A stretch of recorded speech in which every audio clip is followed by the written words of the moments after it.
So ngayon guys, magluto tayo ng stuffed squid with ground pork.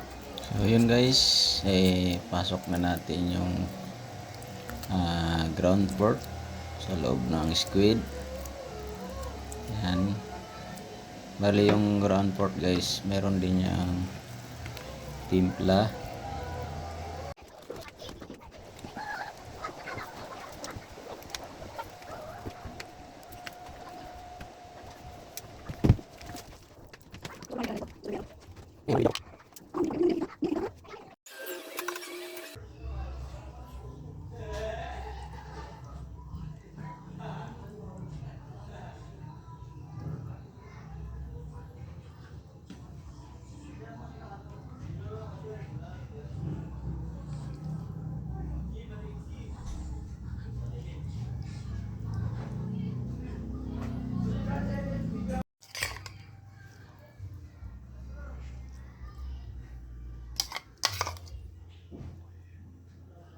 So itatapis natin guys yung ginawa natin na garlic sauce.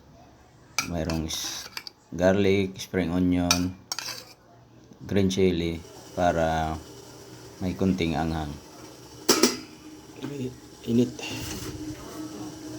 So steam lang natin yan guys ng 10 minutes.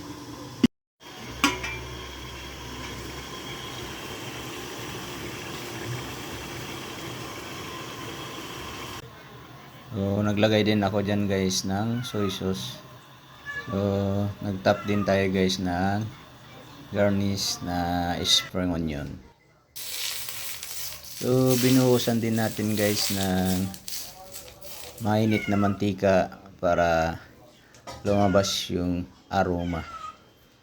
So nakita nyo guys, so far bango na yan dyan guys. Napakayami na yan mga idol. Luto na yan guys yung ating stuffed squid with ground pork and unang subo sa sutanghon guys, paso ang baba ni si Pili.